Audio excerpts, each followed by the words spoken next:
intended to give you an idea of what Cauldron was like.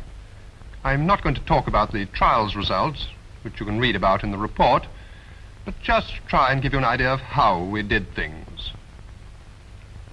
Cauldron was, in effect, an extreme simplification of harness. By using a pontoon as a fixed, floating layout, we were able to reduce our requirements from 2 ships and a shore base to a single ship for everything. An essential part of this plan was the very close contact with MRD. The corridor was, so to speak, extended by the aircraft provided by the RAF, which linked the department with the trial's site. Here is the pontoon moored in the bay north of Stornoway, and in another rather shaky air shot you can catch a glimpse of Ben Lomond at anchor. The whole idea depended on the use of the spud pierhead pontoon, originally built for Mulberry. I want to show you a few diagrams of the pontoon so that you can get the general idea. The pontoon is 200 feet long and 60 feet wide, and it's about 10 feet deep. It normally floats with about 7 feet of freeboard, as you can see in this end view. To put it into a state suitable for wind flow, the centerline tanks are filled with water, which sinks the pontoon down until the freeboard is reduced from 7 feet to about 3 feet. The wing tanks are then flooded. This has the effect of tilting the pontoon over until the surface slopes at about 1 in 10, and the windward edge is level with the water. The wind can now flow smoothly from the sea onto this gentle slope and up it. This flooding and listing are done by machinery in compartments below deck. There are 3 60-kilowatt diesel generators and 3 350-ton pumps, as well as a lot of other equipment. Looking down on the layout, you can see that we had an arc of sampling positions with its center at the source, which was held on a floating boom 25 feet long.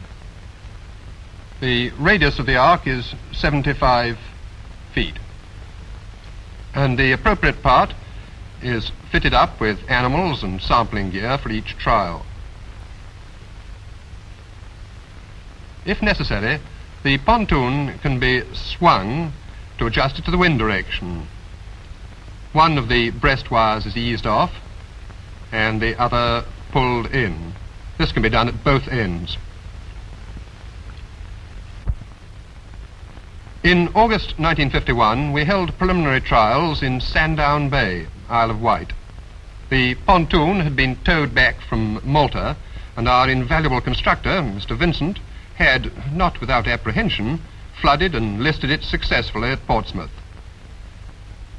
You can see here the pontoon with the full list on, and also the temporary sampling arc, which was rigged for these trials.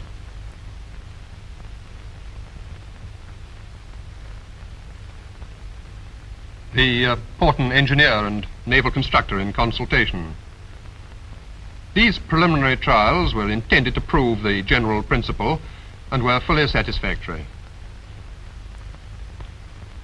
In October and November 51, Ben Lomond and the pontoon went into dockyard hands at Chatham. The pontoon required extensive work, and Ben Lomond had to be modified quite a bit for her new job.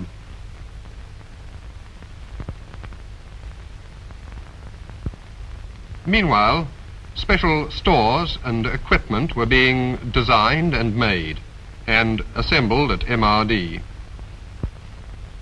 Work continued until the CNC's inspection on the 23rd of April, 1952. We had in all 8 officers and 132 ratings, as well as the 11 scientific staff and 6 men of the Royal Army Veterinary. This, by the way, was fewer than the complement for Ben Lomond alone on harness.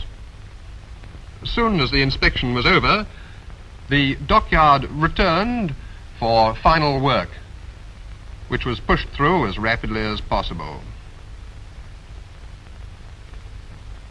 We were pleased with the modifications, which were, on the whole, very satisfactory. Storing began, and in fact was nearly finished, before dockyard work was completed. This gave rise to some difficulty. Time should be allowed to avoid this, and to give the ship's company opportunity for working up.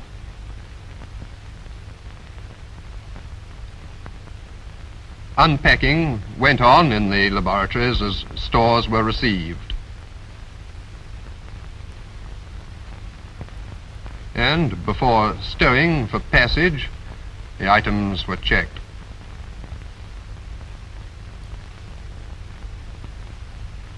In the animal hold, trials equipment, animal exposure units and their transit boxes are being stowed.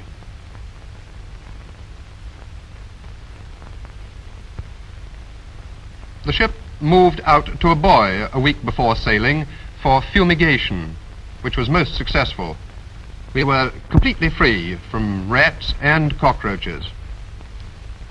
The last stores taken on board were guinea pigs, here being brought to the ship's side door and into the clean hold. Later consignments came from Porton by aircraft to Stornoway. Conditions in the animal holds were good, with excellent ventilation and temperature control. We had no deaths on the clean side. Temperature was kept at 65 Fahrenheit or a little lower as far as possible. Pelleted food was kept in large hoppers with valves at the bottom. We had space for about 6 tons of guinea pig food and 1.5 tons of monkey food. The animals also got fresh green stuff. Water was dispensed from a multiple filler dealing with 5 bottles at a time. The normal ship's supply of distilled seawater was used. Water bottles being fixed to the guinea pig trays, each of which held 8 pigs. We had room for 2,400 pigs and 100 monkeys on the clean side, and the same in the dirty hold. The monkeys lived in individual cages. The day before sailing was devoted to a thorough cleaning of the lab area, which was attacked with great vigor and some heartfelt comment.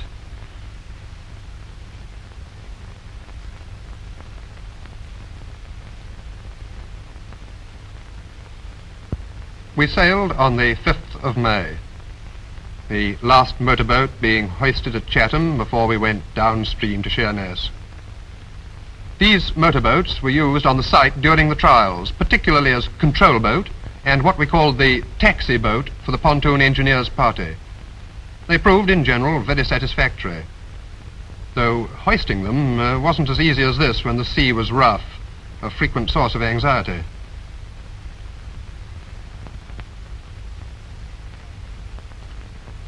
On the way downstream, we passed Campania, due shortly to leave for the Montebello atomic trial.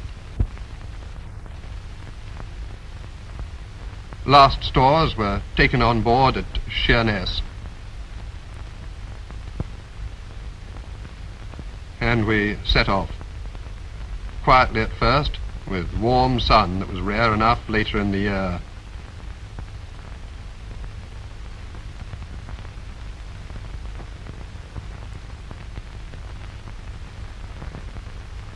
The captain shows amusement at the engineer's expense.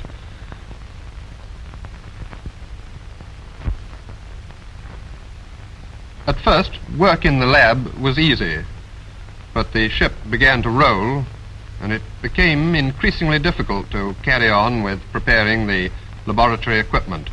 We met a heavy beam swell.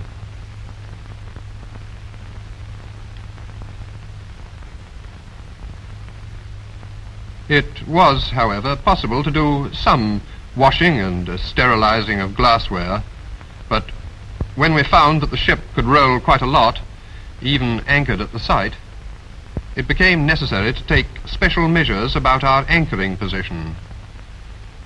These measures were fortunately very successful.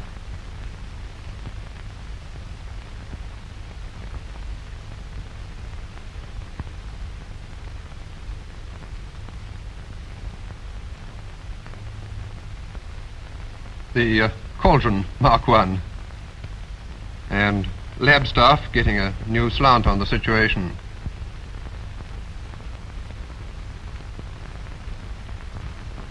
And so, on the afternoon of the 8th of May, we arrived. And the site looked very nice indeed in the sunshine, with a gentle breeze blowing, as we came in to our first anchorage. Later on we went further in, very close indeed to the cliffs. And so we anchored for the first of many times.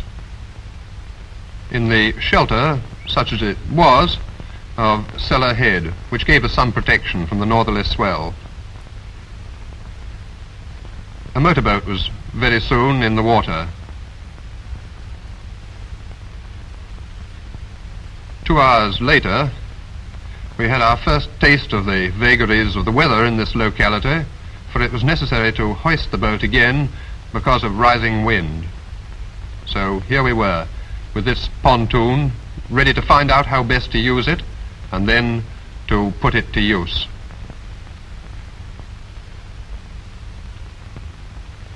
A few diagrams will probably help at this stage. The site was a bay about 20 miles north of Stornoway, on the eastern side of the island of Lewis. Ben Lomond was anchored in the shelter as far as possible of this headland, and the pontoon was in the middle of the bay. We worked with the wind blowing out to sea in this sector. A trial begins with the animals prepared in the clean hold, put into transit boxes and passed out through the ship's side door to the control boat. The control boat takes the gear and trials team to the pontoon, where the animals are offloaded.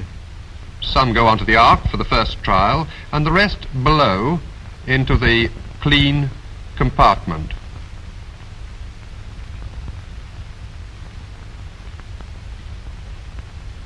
The control boat moors a couple of 100 yards upwind and directs the trial by radio.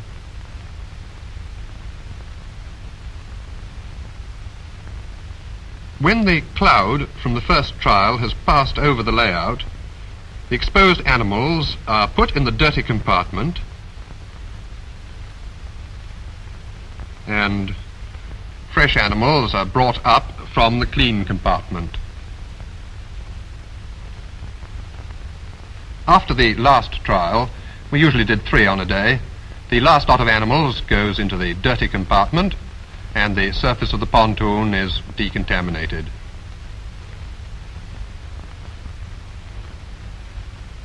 The control boat comes alongside the pontoon and embarks the men in clean rig and the animals in clean boxes, which it then takes back to Ben Lomond, where the animals are passed into a lobby and thence into the dirty hold, where they're held for observation and post-mortem. The samples go to the laboratory up above, where assessment is done.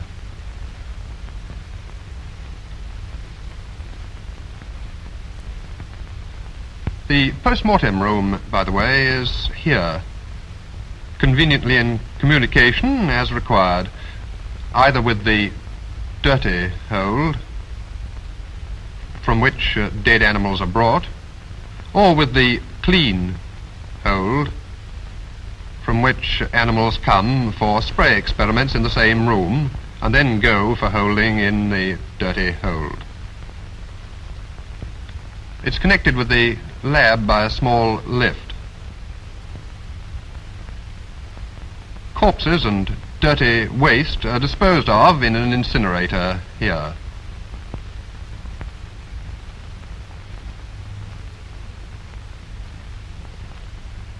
I'm now going to follow through the actual operations in detail. The first stage in preparation is boxing of animals for exposure. This job is started about a couple of hours before the first bomb is fired. That is, about an hour before we load the boat and go to the pontoon. The guinea pig unit was designed for Cauldron. It was made to hold up to 10 pigs and 2 impingers. The animal is held by the neck with the head exposed. The units are carried forward and stacked by the place where assembly will be finished by fitting the sampling apparatus, that is, the impingers, and fresh trays are brought to the boxing point. The requirements for a day's trials was of the order of 225 guinea pigs, that is, 45 of these frames with 5 pigs each, which we found a suitable number at each point. The units are handed up to the table where impingers are fitted. The impingers have already been prepared in the laboratory. Here they're fitted into the frames and their rubber connecting tubes are attached. The unit is now complete and ready to go in its place on the sampling ark on the pontoon. The frames are put into a transit box which is closed and hoisted onto a platform.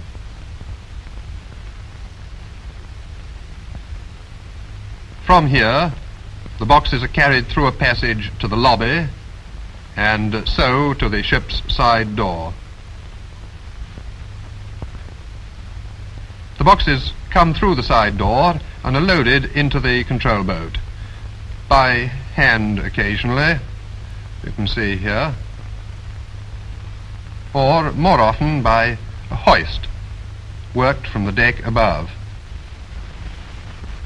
This operation took about 10 minutes. You can see here the ample stowage space in the boat.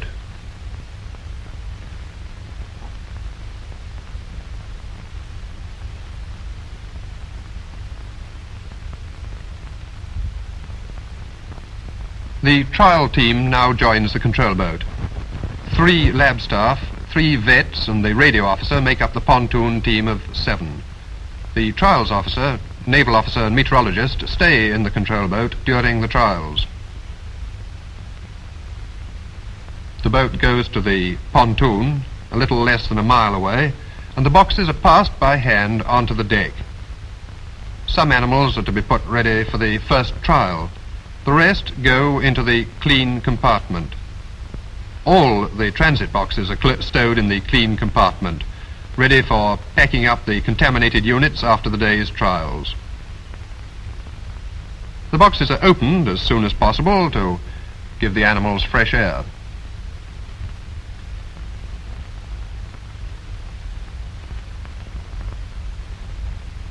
This gives you an idea of the normal bulk of gear for a day's work.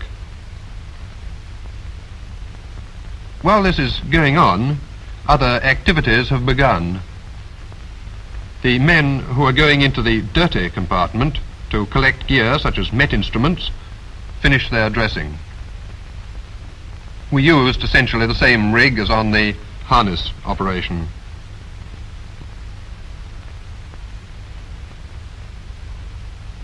The meteorologist adjusts his anemometers, which are connected to recorders in the clean compartment. In some of the trials, anemometers were fixed also on the sampling ark, towards the higher side of the pontoon. The wind direction indicator, which we call Big Ben, is put in its socket. It has a dial which can be read from the control boat 200 yards away. Scientific officer and met man making final adjustments to Big Ben. The pontoon is now nearly fully listed. Listing began as soon as the control boat arrived. Water is pumped into the wing tanks until they're full, which takes about 25 minutes. The manholes are left open, and when the water gushes out, the pumps are turned off. The covers are then put back. The naval pontoon party was 4, 1 in charge, 1 for the pumps, and 2 for the power station.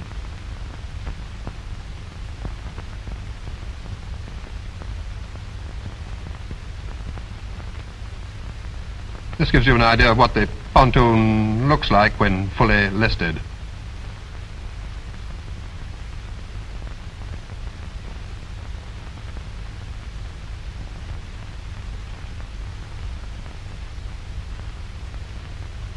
While waiting for the tanks to fill, the pontoon can be swung, as I said, by adjusting the breast wires so that the wind direction is more towards the centre of the ark. To get back to the other preparations, the clean compartment has been opened and boxes of animals passed down.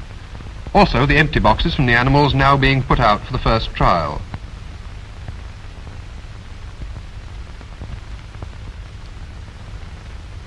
In the clean compartment, the animals are stowed on racks. These animals will be used in subsequent trials.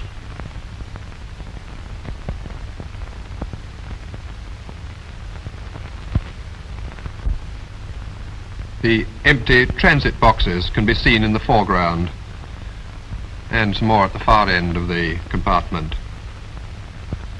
He is obviously a political agitator, haranguing the rest about the rights of monkeys, though they're only paying casual attention to him.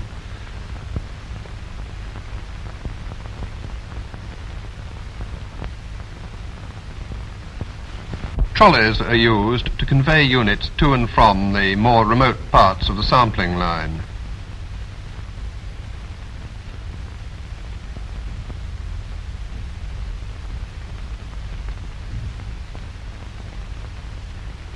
The units are put on the ark in a position decided by the scientific officer and the meteorologist after studying the wind direction. The position can be finally adjusted later on by moving units, though this wasn't often necessary. We usually used an arc of little over half a radian and nearly always got a good hit.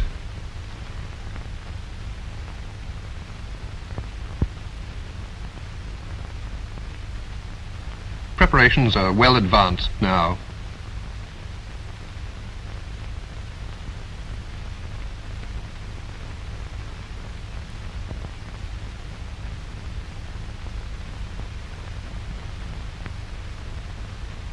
The taxi boat can be seen coming round the far end of the pontoon to take off the engineer's party. It was sometimes desirable to leave the animals the wrong way round as long as possible to protect them from high wind. Temperatures were mostly about 55 Fahrenheit and wind speeds generally high. This didn't upset the monkeys at all, maybe because we kept the animal room cool. We also lost very few guinea pigs through exposure, but they had a habit of biting one another if they could reach. In earlier trials, they sometimes came back in bad shape. A slit at the back of the box to increase ventilation and drain off urine and feces made a great improvement. The pre-impingers are filled. This device divides the sampled particles, roughly speaking, into fractions above and below 4 microns diameter.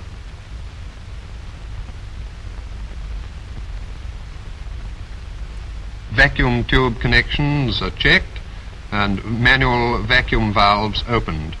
Vacuum is not yet on the line. It's controlled by a master valve in the clean compartment.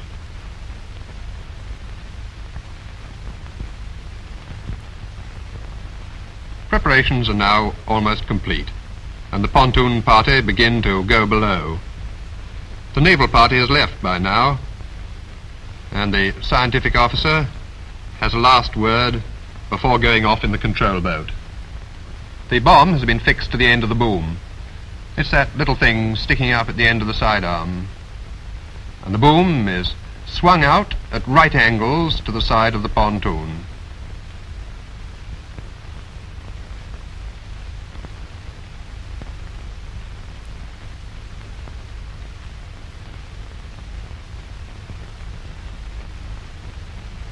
Looking back from the control boat as it goes upwind, we can see the boom being secured by one of its guy ropes.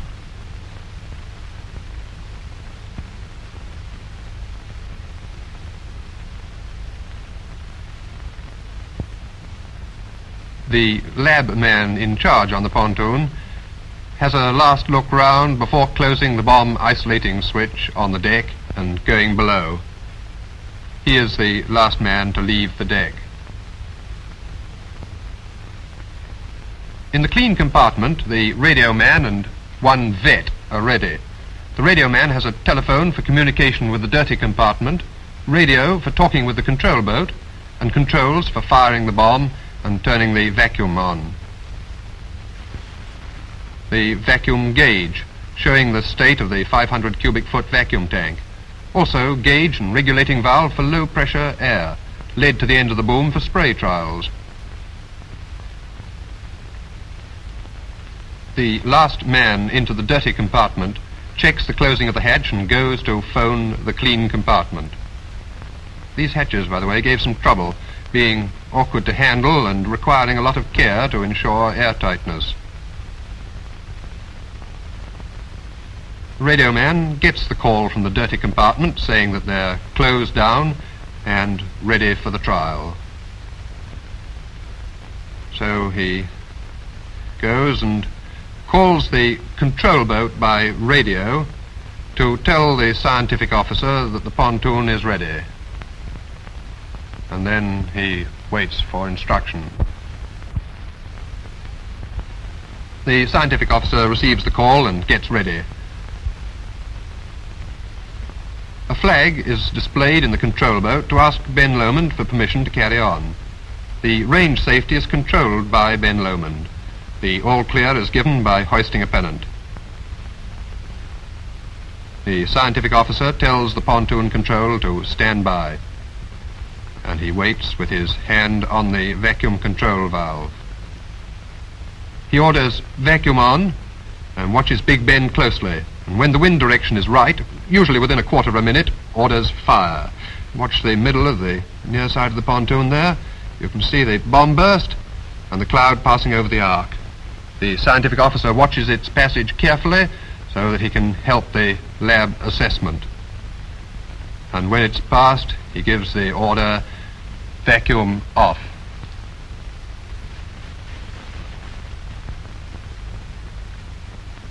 Met readings are taken in the control boat. Wet and dry bulb temperatures and sea temperatures were recorded. It wasn't practicable to take air temperature gradient measurements.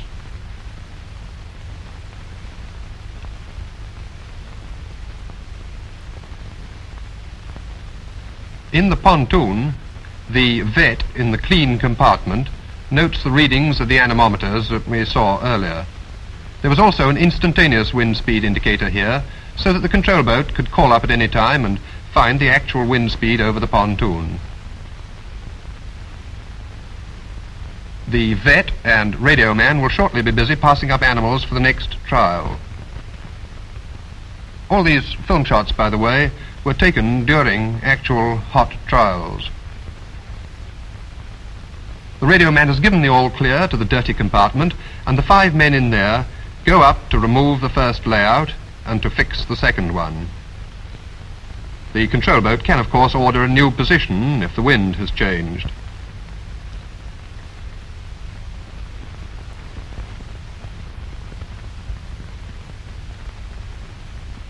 Units from the arc are stacked ready to go down into the dirty compartment.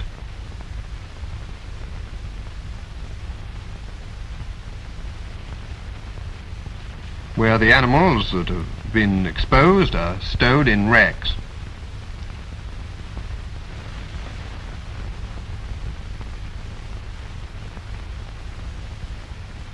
The liquid samples in the impingers and pre-impingers are transferred to labelled screw cap bottles for return to the lab.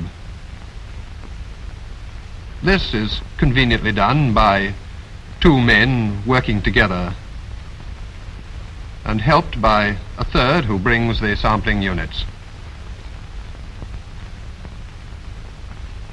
Meanwhile, the hatch of the clean compartment is decontaminated and opened from above, and the clean units are passed up.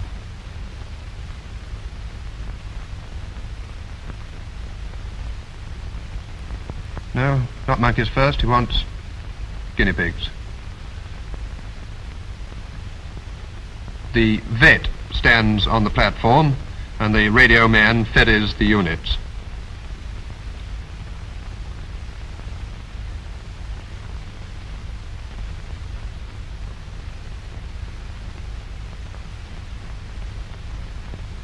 A fresh arc is ready.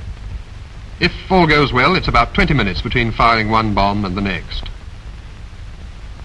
The boom is pulled in to fix a new bomb, and in due course the bomb is fired.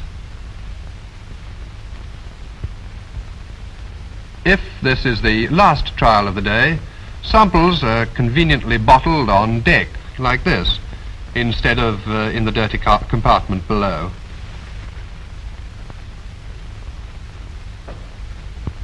All that remains is to clear up and decontaminate the pontoon, and for the men to change into clean rig.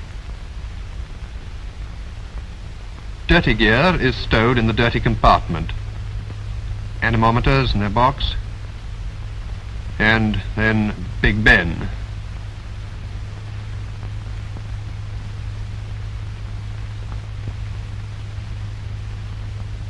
The vacuum nipples on the bassoons, as we call them, are covered, and the manual vacuum valves closed.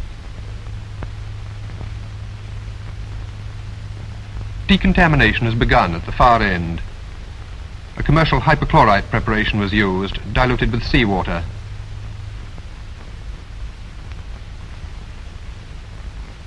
Small hoses were used for stanchions, hatches, and other obstructions in the more important areas, and large hoses for the main surface. They're fed from battery-powered pumps controlled by switches on deck.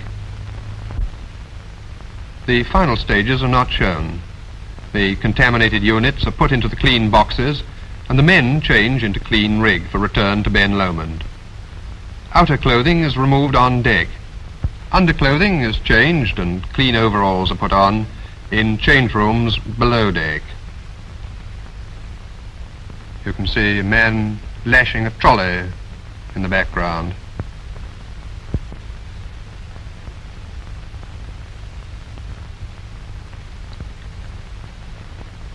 Using one of the large hoses, he is giving special attention to the boom, which is now stowed inboard.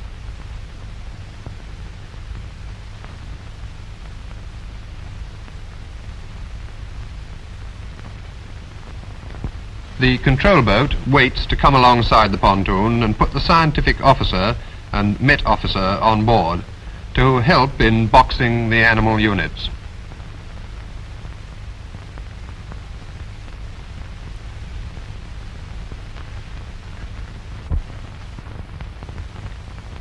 On return to the ship, the boxes are stacked in the lobby and then passed into the dirty hold.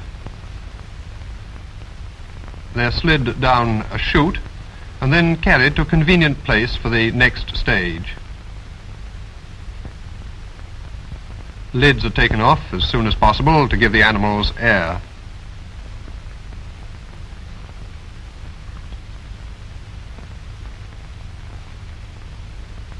The ship's side door, closed, can be seen on the other side of the lobby. Fore and aft doors shut off the lobby from the main port passageway of the ship. It was a bad arrangement crossing this passage, which has been altered.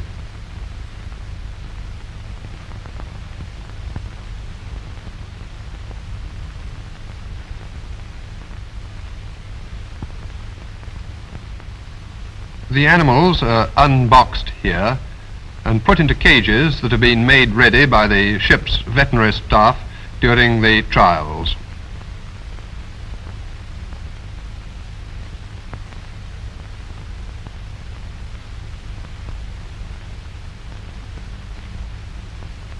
It's a two-man job dealing with the monkeys. This shows rather nicely the best grip, with the monkey's arms behind his back. They're full of fight and sometimes give a bit of trouble. The job's not at all easy in full protective clothing and wearing a respirator. They have to be handled with care. They may be infected, and anyway, it's important not to let them get away, as they're a nuisance to catch.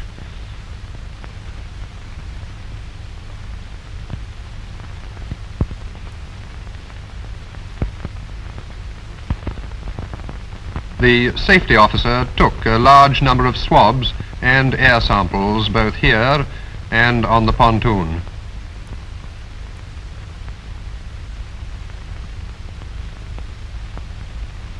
The laboratory, meanwhile, begins assessment. Plates have been poured a day or two before in the small plate pour room, the door of which wasn't usually wide open like this. We usually used about 400 to 700 plates for a day's work.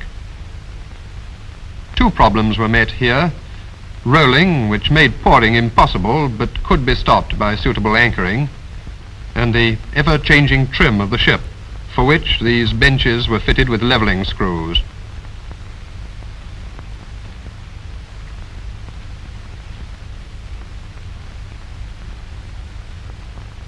Assessment was done by a team of 4 or 5 using the conventional drop plate method. Dilutions were made by mouth-operated pipette. There was no trouble despite the absence of special safety devices, or perhaps because of it.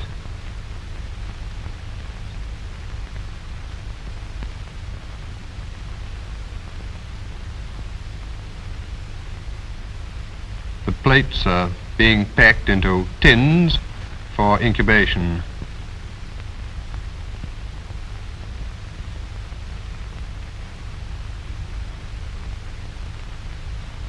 Here the tins are going into one of the hot rooms to be incubated.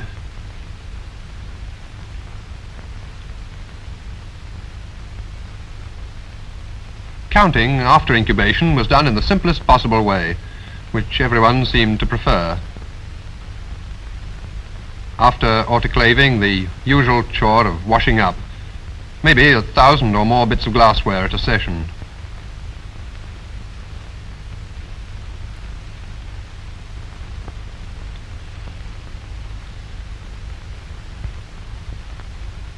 We washed in soap flakes, rinsed in tap water, which was ship's distilled seawater, of course, and finally double rinsed in lab distilled water.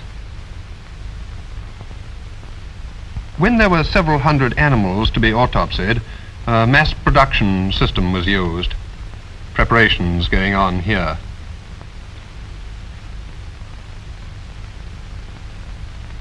The animals have been killed just beforehand, labelled, and passed from the dirty hold into the post-mortem room.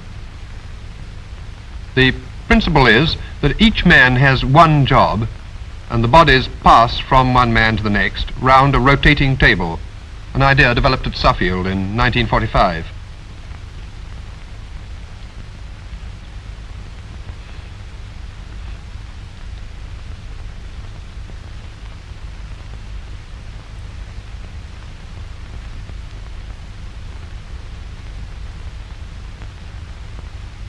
The body first clipped onto the table with its identifying number on the paper underneath it. Passes to the first man, who lays back the skin.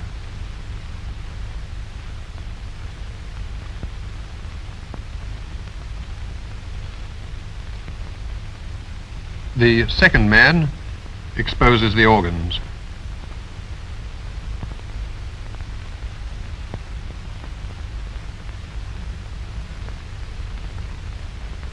Third man takes a snip of spleen.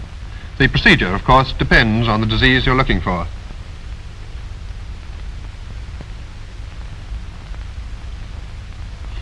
The plates are handed by a man working from a side bench.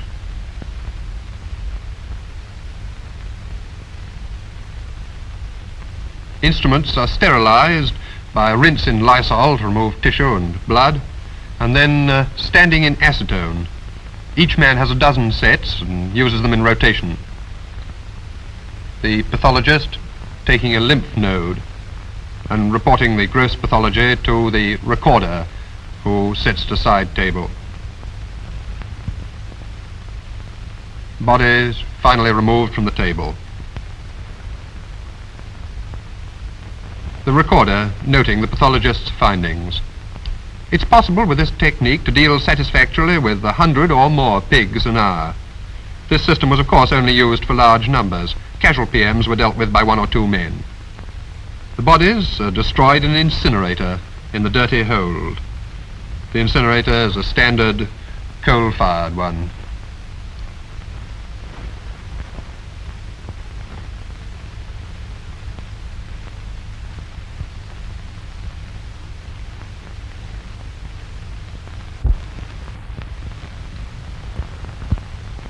This organization was, as I said, closely linked with MRD by air. A large quantity of stores was handled both ways by the Valletta aircraft.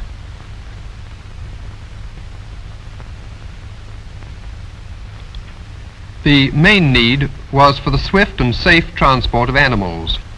The Valletta also acted as passenger aircraft for important visitors and staff.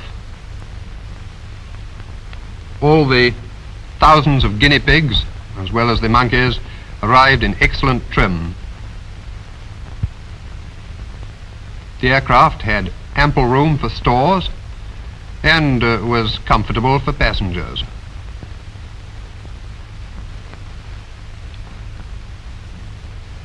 We could scarcely dispense with this important part of the organization. Our 2 MFVs were the usual link with Stornoway, one of them here, taking off local dignitaries after the sole occasion on which we were able to entertain on board. It was ironical but inevitable that the MFV trip from Stornoway to the site took as long as the air trip from Porton to Stornoway. The MFVs did good service, often making the 20-mile run 4 times a day in rough weather, though sometimes a night run when we were lying off Stornoway was calm enough.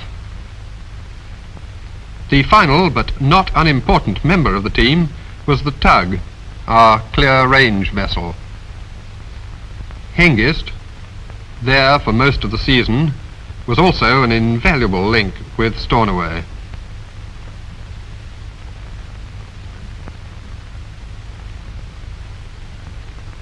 The meteorological side was interested not only in the trials proper, but in using the opportunity for Met research. This large buoy, being hoisted out under the Met officer's eye, was designed to hold a mast steady in all reasonable sea conditions. The captain watching reflectively. Although the weather was frequently unkind to us, we were able to get off 57 trials, of which 32 were with animals and 12 were concerned with long-range travel. The captain had to watch the general weather for another reason. The trials compelled us to anchor in an otherwise ridiculous position, and strong onshore winds rose quickly and sometimes with little warning. We had then to move for the safety of the ship. We had experience of the anchor dragging on a few occasions, fortunately without any harm done. We had rain too, as might be expected. The upper deck was known familiarly as Loch Lomond. The ship was normally anchored with the bows to the swell to reduce rolling, using the stern anchor to maintain this position against wind and tide. However, when things got too uncomfortable, we had no choice but to move. The engine room department was frequently at short notice, and altogether we did about 700 miles steaming at the site, just to avoid unacceptable risk to the ship.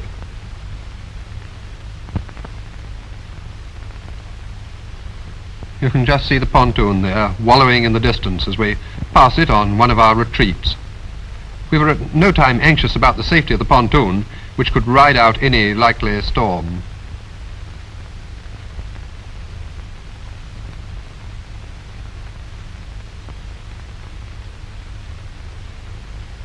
There was no doubt about the strength of the wind.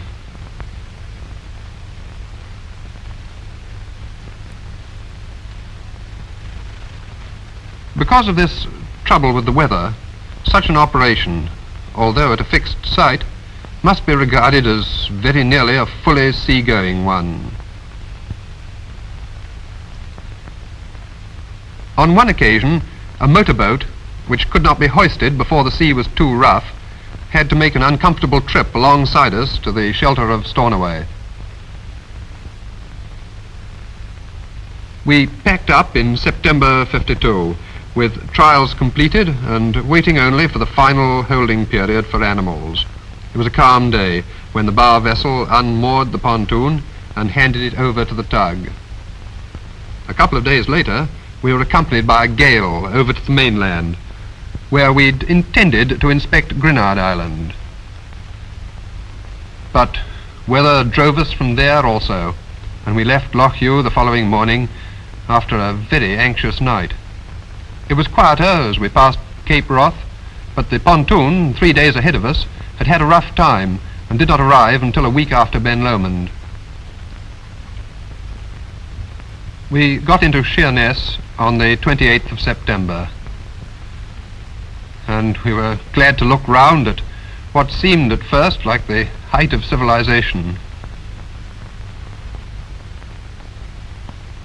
There were some final post-mortems to do. The dirty hold had to be thoroughly decontaminated, and there were stores to be packed for return to Porton.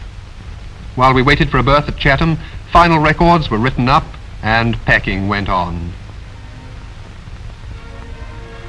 We got alongside on the 1st of October, and so we found our way back to the department.